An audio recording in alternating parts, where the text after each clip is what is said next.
اجمالی خاطہ میں پیش کر دیا جائے۔ چنانچہ آج کے اس نورانی اور روحانی ماحول میں جہاں رب ذوالجلال کے کلام پاک کی تلاوت سے قلوب میں شمع ایمان فروزہ کی جائے گی، تو وہیں سرکار دو عالم صلی اللہ علیہ وسلم کی خدمت میں نعتیہ کلام پیش کر کے پورے ماحول کو گل و گلزار بنایا جائے گا۔ ساتھ ہی ساتھ مذہب اسلام میں عفت و عصمت کا کیا مقام ہے، اس پر بھی روشنی ڈالی جائے گی۔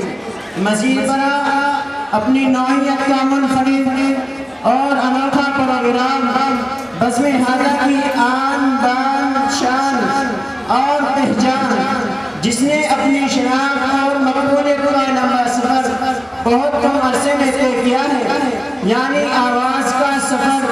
بعنوان گناہوں کا سفر تباہی کی شاہراہ پر بھی پیش کیا جائے گا۔ اور ان سب سے بڑھ کر آج کے اس اختتام اجلاس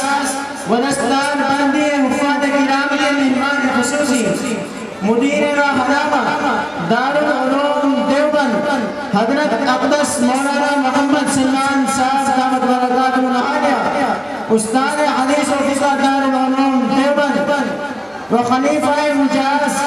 حضرت پیر ذوالفقار احمد صاحب نقشبندی دامت برکاتہ العالیہ کا پرمغز خطاب ہوگا، اور اخیر میں بقیت السلف عارف باللہ حضرت اقدس مولانا شاہ سید بلال حسین صاحب دامت برکاتہ العالیہ محترم مدرسہ جامعہ العلوم اشرفیہ کی قیمتی نصیحتیں ہوں گی انشاءاللہ۔ الغرض خون جگر سے سینچ کے لائے ہیں چند پھول، خون جگر سے سینچ کے لائے ہیں چند پھول،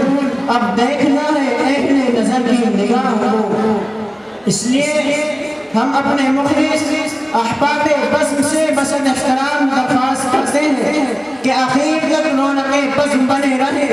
اور اپنی معیت سے اس اجلاس کو کامیابی اور کامرانی سے امتیاز فرمائے، اور شفقت و محبت کے پیکر مجسم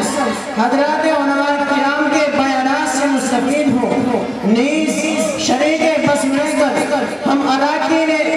بزم کی حوصلہ افزائی کا سامان مہیا فرمائے، کیونکہ یہ چمن تم سے عبادت ہے، چمن کی آگ و تم ہو، چمن تم سے عبادت ہے، چمن کی آگ و تم ہو، سبوئے